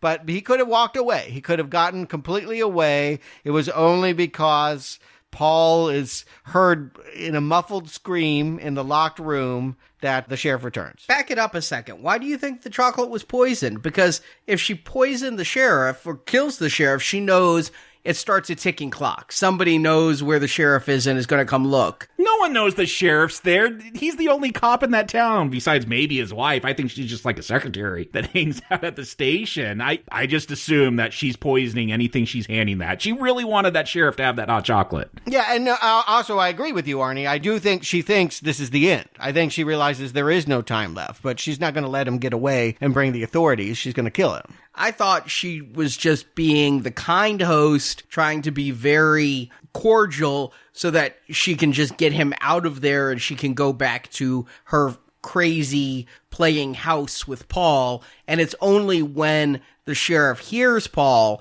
that she realizes, okay, now I have to take swift action. See, I think between these two actors' performance, which I think is on a higher level than what James Caan, Kathy Bates have, I think that she has read that I've tried to fool you, you don't believe me, you're going to go back and you're going to make phone calls, and I'm going to have a squadron of cops coming at me soon, so I'm just going to take you out now. That's the way that I read this scene. And I really enjoy it. Again, she's smart enough to be playing that chess game, and she has calculated that her best odds here are just to make sure he never leaves the premises. But he doesn't drink the cocoa, so she has to get the shotgun. And that is a shocking moment, too, because you think that you're at the climax of the film. The sheriff, who we've been following this whole time, has seen Paul and is going down there, and we think this is the end. Oh no, the sheriff is dead, and what's going to happen to Paul next? I think at a certain point, based upon this was an accident, Annie doesn't have a plan per se. She's kind of treating it like George Lucas treated the prequels, playing some jazz, seeing where it goes. But now she has a plan, and it's not just kill Paul, it's going to be a murder-suicide. She's going to become famous by killing him. She will be in the same breath as Paul, they'll mention her because of how they died. But not only that, but she never wants him to leave her. You know, she had that line about, like, you just don't know what it's like for someone like me losing someone like you. I mean, she just doesn't want to let go of Misery as a character. She doesn't want to let go of this writer and the relationship that they built. And yeah, there's nothing else for her. She certainly doesn't want to go to prison. So for all of the reasons, she's prepared to end it. And I believe she would do it if Paul doesn't just finally knuckle down and say, okay, I'm going to write this damn novel. Like, I'm going to give myself the time frame to, like, finish the whole damn thing in one night. He does this big declaration of love, too. And again, we've seen Annie go, oh, I know you're just being nice, but I do think, yeah, she isn't so caught up in that psychosis that she has at this point that, yeah, let's go along with that. You love me and you're going to finish this novel and let's celebrate and have some wine. It is her kryptonite. It is her one weak spot, is that when Paul can be really good at charming, and again, dangle the idea that all the things she ever wanted to know about Misery will finally be revealed in these final pages, and that it will just be a literal end for everything that she's ever wanted. Yeah, she can wait a night for that. They probably won't have the authorities before morning. And this is where Paul becomes cunning. He's been playing her game for quite some time, but he has this whole thing mapped out. He knows that she knows his final ritual with the cigarette and the champagne, and that cigarette is going to give him a match. He's going to do to her what she did to him. He's going to burn the book. What could hurt her more than to do to her what she did to him? She burnt his personal story. I'm going to burn your personal story.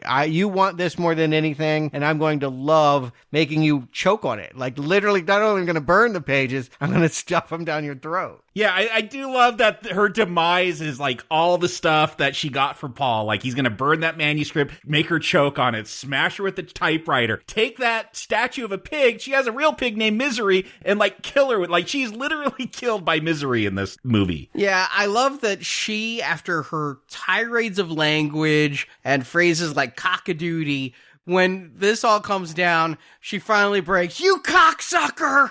I mean, that is showing that underneath it all, everybody curses.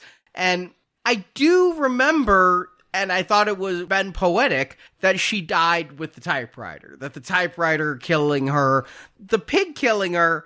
Yeah, it's kind of funny, but there's something poetic if she died having her head bashed in by the typewriter she made him use. Right. Yeah, I mean, they have both endings, and they want to do the slasher thing. You think she's dead, and then she's got to come back, and so you got to kill her with something else other than the typewriter.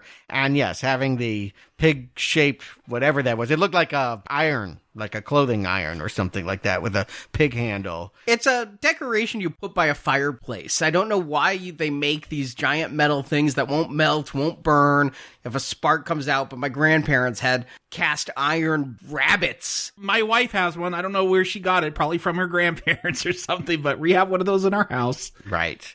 And here was the funniest moment in Rob Reiner's commentary. He was like, you know, you probably couldn't do this scene today with Annie. You think she's dead, but she's coming back. But back in 1990, it hadn't been done, so people weren't expecting it. I'm like, Rob, we need to sit down. We need to watch a whole bunch of movies. Yeah. And a bunch of Friday the 13th. And I mean, even before that. Had you seen Manhunter, maybe? Yeah, he was learning all about it. But, it really isn't about her death. They had to give us this ending. It's a good ending. But the coda is more important to me. What is he going to do having lived through this experience? How has it changed him as a writer? You have to think, it really seemed like he actually thought the Misery novel was really good. And again, better because of the psychic torture she was inflicting on him. Wouldn't you be tempted to publish it? Wouldn't you be tempted to recreate that novel and put it out 18 months later? King was. In King's book Misery, King could not bear the thought of burning a manuscript. That Misery book was the bestseller there was. But in the movie, Paul is done with Misery. He's not going to write a book about his experience with Annie, nor is he going to publish the book he wrote during his experience with Annie. I think it's the untitled manuscript. Only thing we knew about it was it had to do with his early education as a juvenile delinquent, and the novel is called The Higher Education of J. Philip Stone. So I take that to mean that having gone through all of this, he was able to go back to that first draft, that untitled draft that she burned in the Weber grill, and recreated it better than it ever would have been. Again, the fact that he's still seeing her, thinking about her, imagining her approaching him in this Tony restaurant where he's being told by his agent, you're now going to win Pulitzer Prizes. I do think that that is a way of saying that it was a gift as much as it was torture. I took it as post-traumatic stress syndrome, and I don't think any PTSD sufferer would ever call it a gift. No, but again, we're talking metaphor here, Arnie. This is a dramatization of the pain of rewriting. And I think that, yeah, it is kind of funny to think the experience was more than just about killing an annoying fan. Yeah, it would have been nice if it was something more than that. I guess my biggest complaint is this seems kind of thin, and maybe because this is 30 years old, this seems so chilling at the time, and now I'm like, I can show this to the kids. Besides that ankle going 90 degrees, there's not a whole lot of gross out stuff in this. Yeah, it would have been nice if there was some kind of commentary, like maybe he did appreciate having that strict editor there, even though, yeah, it was this torturous situation. Something ironic. Well, that's the way I take it to mean. When we have the waitstaff rolling out the dessert and then she briefly looks like Annie, I think that's Paul, again, forever changed, not just traumatized, but changed in his approach to writing. And it's made him the respectable author he set out to be at the beginning of the movie. Oh, see, that to me, that's Rob Reiner going, look at this crazy moment. She's back, but not really, fooled you. Yeah, to me, it's pure scare moment. It's showing him afraid. It's not showing him spurred on to write because he sees Annie and this waitress. He's scared and traumatized because he sees Annie and this waitress. I think you're stretching for a metaphor that maybe King intended, but Reiner didn't. But, metaphor or not, Jacob Stewart, do you recommend Misery? Jacob. I know I said that it's weird that, this isn't more gory, and that's how I remembered it, and it seems kind of tame, but Rob Reiner, that's a weird choice, and that's something that popped out to me this time watching. I'm like, really? Stand By Me, Princess Bride, This Is Spinal Tap, they got that guy? But I think it's a better film for it. Like, if this was a horror director, if this was an Eli Roth or something, I don't know if there would be those little flares that really draw me in, like the way Annie is framed and how it feels like she's yelling at me when she's yelling at Paul, like really putting that spotlight on Kathy Bates and letting her perform. I mean, there's a moment when she's making Paul burn that manuscript and she's just raging and she's holding that lighter fluid and it's going all over the bed, and you can see James Caan, he's panicking, like, is she gonna set him on fire? I could tell she's totally out of control. She probably doesn't even know she's throwing that lighter fluid everywhere. It's just a great little moment like that, and I feel like if it did have a horror person, they'd probably want to push it more. Yeah, let's set him on fire a little bit or something like that. So I actually think this is a stronger film because there is that restraint from someone outside of that typical horror thriller type of genre. It just brings a different point of view, and I think this is a great thriller. Again, I have some issues with James Caan, but Kathy Bates is so strong. Like, it's great watching it for her, and it's a tense little film. It's weird because it feels like it should be bigger, especially with King. He's always, doing these huge things, but this is about a guy stuck in a house with a crazy woman, and it's an entertaining thrill ride for that. So yeah, recommend. Stuart. Yeah, the word I would say, Jacob, is maturity. Like, Misery, the book, represented newfound maturity and sobriety for King. And I think Rob Reiner, as a director, found maturity by tackling this subject matter. We didn't know that Meathead had an inner Hitchcock. And it's an inner Hitchcock. It's not an inner slasher director. We always try to make that jump into what the genre that Hitchcock made with Psycho. But a lot of Hitch projects, they aren't about gore. They really aren't about the violence. And what's impressive about this, too, is that it evokes Hitchcock without slavishly aping his style. Like, the score does not sound like Bernard Herrmann. The cinematography does not have the trick shots that sometimes you see in those Hitchcock movies. So many thrillers from the 90s tried to ape The Master of Suspense, Basic Instinct, Hand That Rocks the Cradle. They really tried to do and be Hitchcock in the 90s. Misery understands the tropes, but it doesn't feel the need to draw arrows to them in neon Sharpies. It still is a Rob Reiner, character-driven, kind of funny movie on top of being a thriller as well. And again, so it shows that maturity. And it would have been very easy to make Annie Wilkes' Midwest mania and rage look like another member of Leatherface's family. You could have made this as some over-the-top Eli Roth torture porn, as you suggested, Jacob.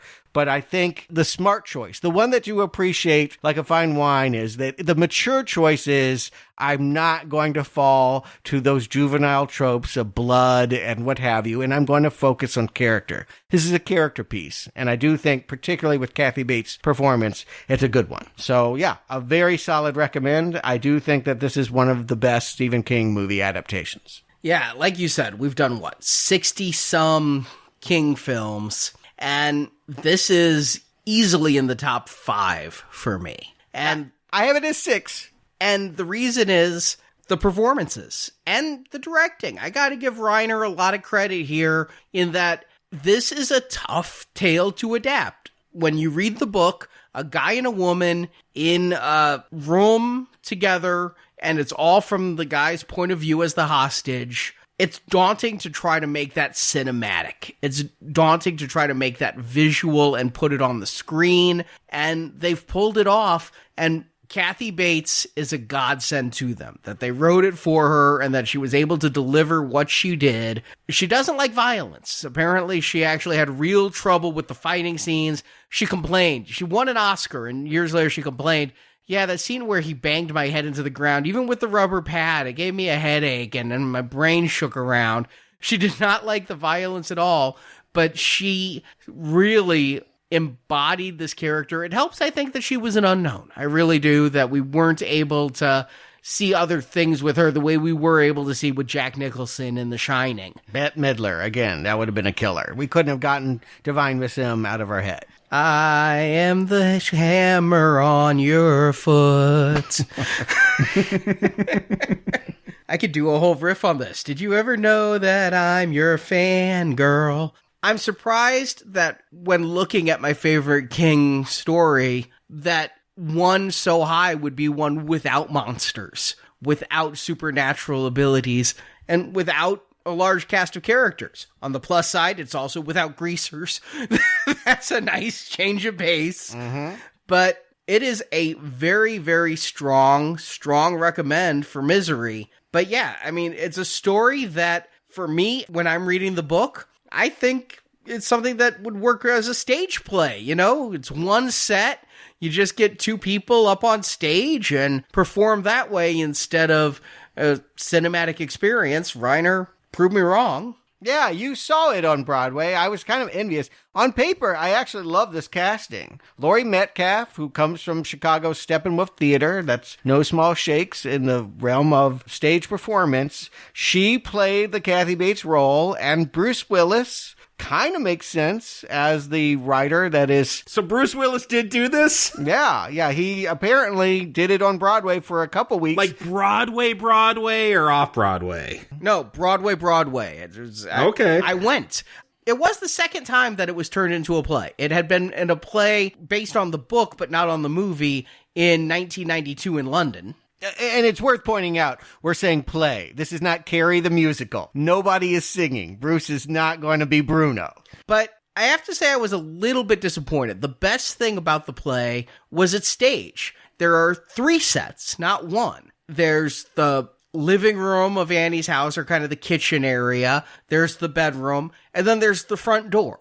And the sheriff does show up at the house at a certain point, as is in the book, and some of that takes place at the front door. You'll see Annie go out the front door, and Paul is in bed, Bruce Willis. It was a rotating stage, and so it had this circle that was in 3 triangles, each that did a different set, which was very cool, because you'd see Bruce Willis crawl out the door of the bedroom into the living room, and the stage would rotate on him and things. My disappointment was, first of all, Bruce is no James Caan. Ouch. I think he is. Come on, they're about the equivalent as actors. He didn't give very much. I didn't get a whole lot from Bruce. I was actually more excited to see Bruce Willis perform in person than Laurie Metcalf, who I know from Roseanne and Scream 2 and Lady Bird. And Laurie Metcalf is a passable Annie, but the problem was, and maybe it's because... You know, I saw this play in 2015. The movie was 25 years old. Maybe it's because of the age, but they didn't take the material seriously. What they did was turn it into a comedy. Every time Annie was crazy, she was screaming cock-a-doodle at things, the audience was laughing. Bruce would eye roll and give some sardonic asides. From beginning to end, you were intended to smile and have fun with it. At no point did Metcalf come off as even as terrifying as she did in Scream 2, which wasn't very. I don't even remember Scream 2, but that's too bad, because I can assure you she has the capability to be as good as Kathy Bates on stage. Metcalf was nominated for a Tony for it. So people did enjoy it. And I'm not saying I didn't enjoy it. I'm just saying I wish there was a little bit more pathos to it and a little bit less humor. Certainly. I would be mad if they turned it into Evil Dead, the Broadway play. You don't want it to be about the spatter and the leg break. And it wasn't. Although I was really paying attention because I wanted to know how they did the leg break, and I couldn't tell. Their stage magic they used, I couldn't tell at what point that wasn't Bruce Willis's actual leg that was going to get broken and things. They did a great job with that. The set decoration and everything was incredible, but overall, I left, and I'm not a musical guy. I've dissed Broadway musicals. I do really like some Broadway plays I have seen. And this one, I'd give it a weak recommend. I mean, I wouldn't not recommend it. Okay. I just wished it had been a little bit more true to the material instead of winking at the audience. Okay. I'm glad you liked it, but it sounds like you didn't like it a whole lot, and maybe a lot of that had to do with the fact that they didn't find something relevant in 2015. It was the same old thing, but done on stage. They have taken Annie Wilkes and done something new and very contemporary in the new season of Castle Rock. I don't know if you guys watched that Hulu series. Is that where they take all of Stephen King's stuff and put it in the same show? Well, I thought that's what they were doing. I thought it was the Twin Peaks land of Stephen King plot points and characters, but I don't know. That first season was horrible. A lot of people love it. I mean, I'm in some Stephen King forums. They say nothing but good about it, but I have not had time to get to it. I really wanted to because I heard Annie Wilkes was having a prequel in Castle Rock Season 2. I haven't seen it. Tell me about it. Yeah, I did not want to go back for season 2. And the only reason I did was we were doing Misery, and I felt I owed it to see how you might adapt, remake the character. You're right. It is a prequel. They are setting her up so that she will meet Paul Sheldon at the very end of the 10-episode arc. And I don't want to spoil too much, but they also have a subplot that involves Salem's Lot and some weird characters that aren't vampires, but have a supernatural bent going on. So you will have Annie working with supernatural, and they're kind of telling her story, and there is also a daughter character. They have introduced the idea that Annie has a child, and that gives her someone to play off of, who's played by Elsie Fitcher, who stole a lot of hearts last year with the movie 8th Grade, if you saw that. Oh, yeah. Yeah, she's really kind of the heart of this movie in that she's Annie's daughter? Yeah, she's trying to deal with a mother that has kind of, been dragging her town to town, having to leave in scandal because people have died at the hospital where she worked. And she finally has decided she's going to take her stand in Castle Rock as other things happen. I was surprised at how much I was involved this time. I think that it ultimately, you could just start here. It does have ties to the first season. There is a twist that comes late that will never justify, but try to correct things that were very boring about the season 1 and give it a little bit more stakes. I thought it worked. And I thought that even though I wouldn't necessarily watch a season 3, if you are a fan of Misery, the story is told well here. So give it a shot. I'll definitely watch it before I do Books and Nachos on this in 2023. Realistic expectations. Yeah, I mean, I got a lot of backlog to get to before I get to Misery. I know. I look forward to those. I really do enjoy them, and I do think that, people would love to hear your thoughts on the novel, which is, again, this is the rare example where I actually feel like you should do both. Read the book and see the movie. One is not better than the other. They complement each other really well. And I think that the whole experience would be more satisfying than just doing one. I agree. I think I got a lot more out of the movie this time with the book fresh in my mind than previously where I had read the book and watched the movie, but so far apart that they didn't really influence each other. I think they do go hand in hand.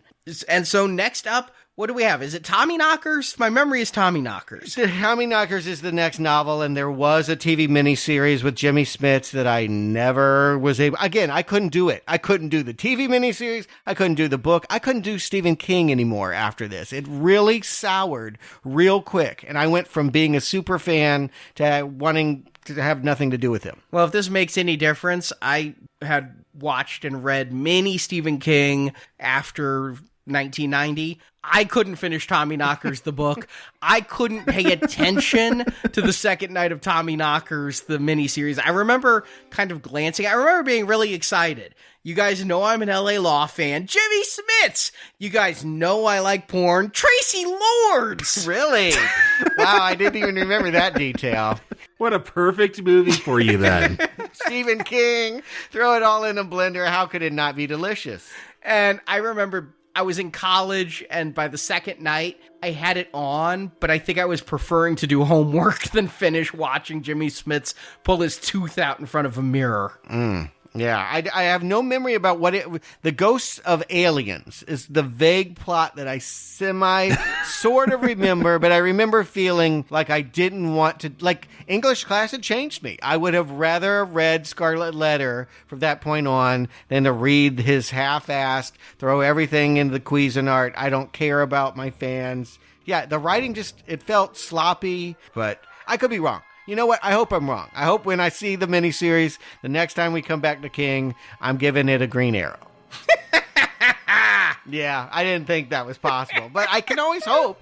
I mean, again, I'm not a hater. I'm not out to destroy the man's work. I want him to excel and be at his best. But I don't believe anyone ever says Tommyknockers is Stephen King at his best. No, it was before The Stand and after it, and had those middle child symptoms, but we'll get to it sometime in 2020. In the meantime, this Friday and Sunday, we still have a grudge to hold.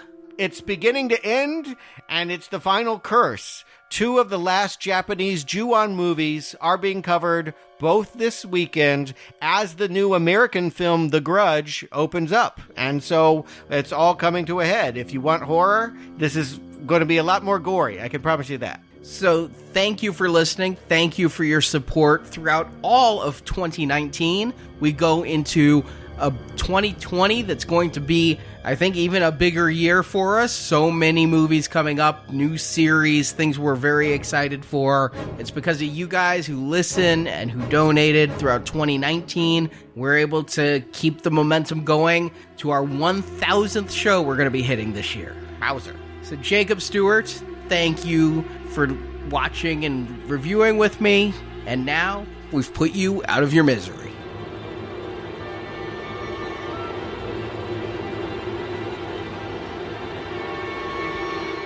When you first came here, I only loved the writer part of Paul Sheldon. But now I know I love the rest of him, too. Thank you for listening to this episode of Now Playing. Book's almost finished. Your legs are getting better. Soon you'll be wanting to leave. Why would I leave? I like it here. We hope you've enjoyed the show. Would great be insulting? I can live with great. It's not just great, it's perfect. A perfect thing. Now that you've heard the movie review, head to booksandnachos.com to hear Arnie's reviews and analysis of Stephen King's original novels. What do you expect to find? A story about a guy who drove his car off a cliff in a snowstorm? And also come back to NowPlayingPodcast.com each week for another new movie review. And the next week, you better believe I was first in line. In the NowPlayingPodcast.com archives, you can find many more reviews of Stephen King films, including Sometimes They Come Back, The Lawnmower Man, Carrie, Salem's Lot, The Shining, Children of the Corn, and more. I think you were suggesting I dredge up the worst horror of my life just so we can make a few bucks. In our archives are also reviews of film series such as The Avengers, Star Trek, A Nightmare on Elm Street, Friday the 13th, Scream, Transformers, and RoboCop. Find hundreds of movie review podcasts at NowPlayingPodcast.com. I could give you a couple of hundred and you could tell me what you think. Support from listeners like you help keep Now Playing operating. Here's one big bastard of a check. Give me some of your Christing money. You can find a link to donate using PayPal at the bottom of our website, NowPlayingPodcast.com. We're put on this earth to help people, Paul. Like I'm trying to help you. You can also join the Now Playing patron campaign through our Podbean site. Patrons of $10 or more get a new exclusive movie review every month, plus even more perks, including one where you can pick a movie for our hosts to review. Find the details on our website. And you better hope nothing happens to me. Because if I die, you die. Now Playing Podcast is produced by Arnie Carvalho. If I can make this work, I might just have something I want on my tombstone. Associate produced by Jason. Yeah, work. Now Playing is edited by Arnie. You know damn well what I've been doing. I've been sitting here suffering. Now Playing credit narration by Brock. Forgive me for prattling away and making you feel all oogy. The opinions expressed on Now Playing are those of the individual hosts and may not reflect the opinion of Venganza Media Incorporated. Sometimes my thinking is a little muddy. I accept that. Venganza Media Incorporated is not affiliated with the motion pictures reviewed or otherwise referred to herein. I know that, Mr. Man! All movie clips and music included in this podcast are the intellectual property of the respective copyright holders. They are included here for the purpose of review and no infringement is intended. There is a justice higher than that of man. I will be judged by him. Now Playing Podcast is an exclusive trademark of Venganza Media Incorporated and may not be used without the expressed written permission of Venganza Media Incorporated. All rights reserved. Do you know what they did to the native workers who stole diamonds? Now Playing is a Venganza Media production, copyright 2019, and no part of this show may be reproduced, repurposed, or redistributed without the written permission of Venganza Media Incorporated. You and I were meant to be together forever. Now our time in this world must end.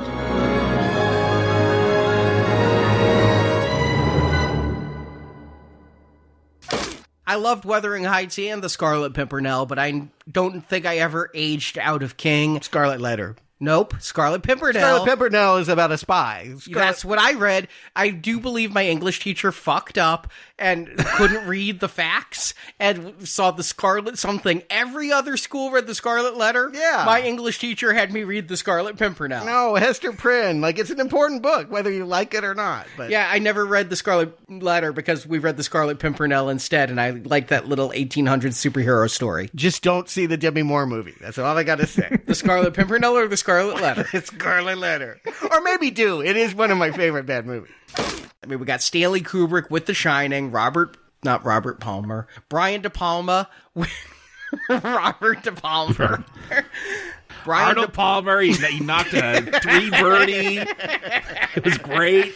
Don't know what it has to do with King, but it was an amazing shot. Robert Palmer. I'm just trying to imagine what a Robert Palmer. Robert Palmer, yeah. Did he have a bunch of chicks with sunglasses behind him? A lot of women with like white pancake makeup sauntering around. I could see that instead of the twins in The Shining. He turns the corner, there's 4 identical gyrating women. The murders get a lot more detail in the novelization. The movies do get a lot more detail. The murders. Nobody is singing. Bruce is not going to be Bruno. Unfortunately. Although I did take my Return of Bruno LP for him to sign after the play. Did he sign it? I got a signed playbill, but I didn't pull out the record. Almost done.